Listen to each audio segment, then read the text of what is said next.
Hello, Food Explorers! Ngayon, susubukan natin magluto ng Crispy Cajun Chicken Sandwich. Ngayon, isa sa mga natutunan ko na pag gumagawa ko ng chicken sandwich is, una is, pinapound ko muna yung chicken breast. Ayan. Lagyan natin muna ng onting light seasoning para kumapit yung lasa ng Cajun. Handa na natin yung spread natin. So, una gagawin natin is, ihalo muna natin yung mayo. Lalagyan naman natin ng basil.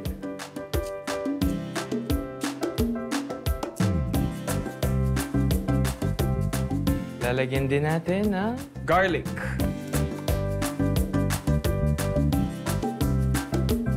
Then, hahaluin na natin yung spread natin. And syempre, hindi natin kakalimutan yung Cajun spice.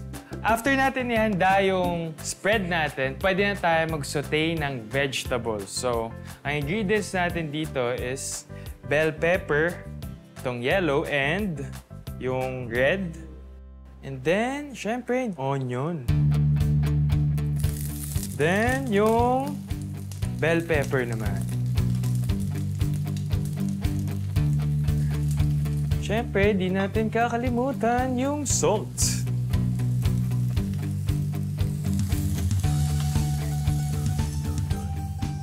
Pwede na natin i-bread yung chicken breast.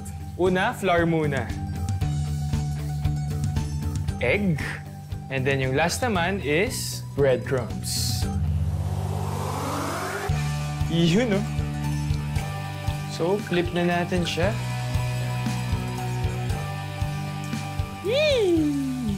So guys, pwede natin ihanda yung bread natin. So, ang gagamitin nating bread is sourdough bread.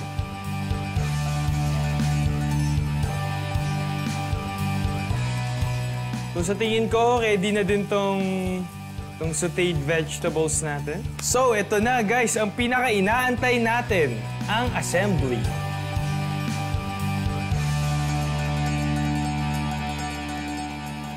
Yan. Ito na talaga yung pinaka-inaantay ko, ang matikman tong Crispy Cajun Fried Chicken Sandwich.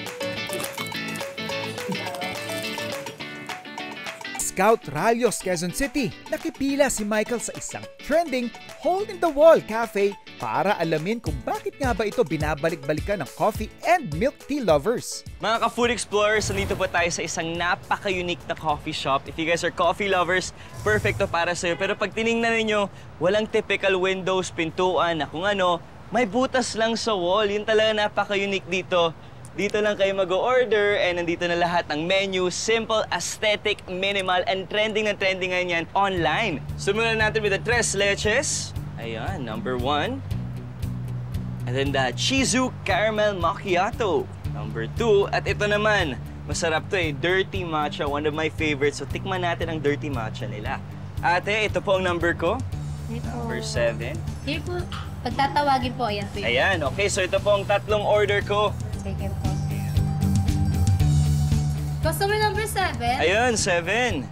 Dirty Matcha. Dirty Matcha. Ganda. Tres leches. Tres leches. And the last one po is the Chizu Caramel Macchiato. Ayan, so tikman na natin. Let's start it off with the Dirty Matcha. Ako, masarap yung matcha niya. Creamy. Tapos yung kape, ramdam mo din yung kick niya eh. At tikman naman natin to, itong macchiato. Yes, masarap to. Gusto ko to. One of my favorite drinks to. Isa naman, ang tres leches. Sabi nila, Spanish latte inspired tong tres leches. This is their attack on the Spanish latte. Ako, one of my favorites din to. Sarap.